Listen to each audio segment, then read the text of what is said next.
যাদের ধর্ম হচ্ছে মানুষের রক্ত শোষণ করা, যাদের ধর্ম হচ্ছে মানুষকে বঞ্চিত করা, যাদের ধর্ম হচ্ছে মানুষের ন্যায় অধিকার লুটপাট করে খাওয়া, যাদের ধর্ম হচ্ছে মানুষের ন্যায় অধিকার থেকে বঞ্চিত করা, যাদের ধর্মে মানুষ তার অধিকার ফিরে পায় না।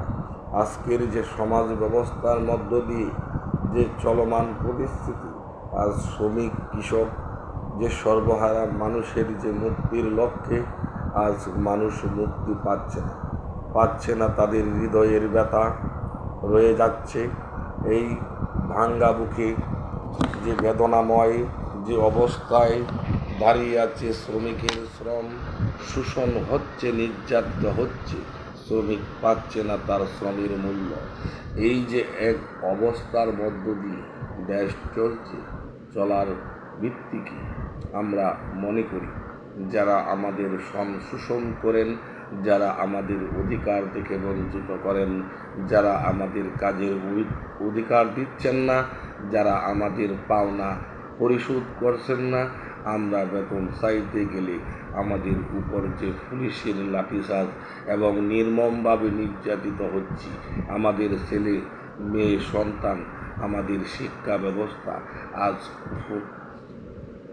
উন্নত মানের না হওয়ার কারণে আজকে আমাদের সন্তানরাও শিক্ষা ব্যবস্থার থেকেও বঞ্চিত হচ্ছে। শ্রমিক তার দিনরাত পরিশ্রম করে যেমন সংসার চালাতে হয়, আমার দেশের মালিক যারা শ্রমিকের অর্থ লুটপাট করে দেশের বাহিরে পাচার করে দেয়, তখন তাদের বিচার হয় না।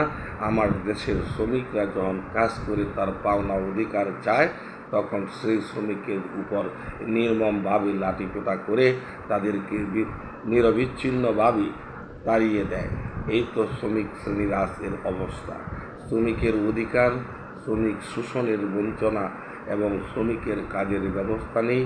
বাংলাদেশের এমন এক পরিস্থিতি, শ্রমিকদের কাজ করবে কলকারখানার তৎকালীন পাকিস্তানের আমলেও যে আমরা দেখতে পেরেছি অনেক কলকারখানা ছিল, এগুলি এই 53 বছর যারা ক্ষমতায় আছেন তারা এই কলকারখানাগুলি বন্ধ করে দিয়েছেন এবং বিদেশের হাতে তুলে দিয়েছেন, যার ফলে আমার দেশের শ্রমিকরা কাজ করবার যে কলকারখানা এগুলি না থাকার কারণেই বেকারত্ব বেড়ে চলছে।